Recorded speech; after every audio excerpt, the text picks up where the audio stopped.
चेरेसी अथवा आर्य अवलोकितेश्वरको मन्त्र रहेको छ। यो लेख्दाखेरि कुनै कतिपय चाहिँ अब मिस्टेकहरू भएको रहेछ कम्प्युटरमा टाइपिङ गर्दाखेरि, त्यही भएको कारणले क्षमा पाऊँ हैन। यहाँ भिडियोबाट चाहिँ म तपाईँले बताउन चाहन्छु। यो चाहिँ आर्य अवलोकितेश्वर फपा चेरेसी भन्ने उहाँको फोटो पनि यहाँ राख्नु भएको छ, तपाईँले देख्नु भएको छ स्वयम्भूतिर उहाँको ठुल्ठुलो मूर्तिहरू हैन। उहाँको मन्त्र रहेको छ। यो मन्त्र चाहिँ सबै प्रायः जस्तो मान्छेले थाहा हुन्छ।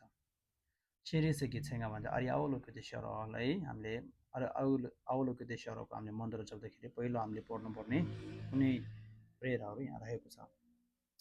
छाक्तोङ खोर्लो गिरुवी ग्याल्पो तोङ चेन्तोङ काल्पा साङ्पे साङ्गे तोङ गाङला गाङदुल देला देर्दुन्पा जुन्पा चेरे सिग्ला छाछालो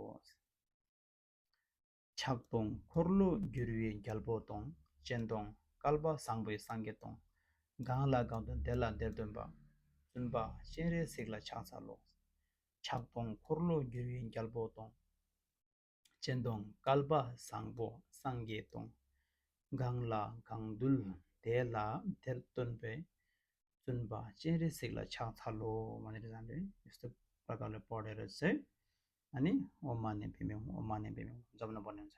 यो मन्त्र प्रायः जस्तो मान्छेलाई थाहा हुन्छ र यो मन्त्र जपिसकेपछि फेरि हामीले यो मन्त्र जपेको पुण्यहरू सारा प्राणीहरूको लाभको लागि चाहिँ हामीले यस प्रकारको प्राणीदान गर्नुपर्ने हुन्छ। यहाँ लेखिएको छ येवा दि निर्दोन्दाक चेरे सिवाङ रुजुरुची ढवा चिग्याङ मालुपा धे साला गोबरसो भनेर लेख्नु भएको छ।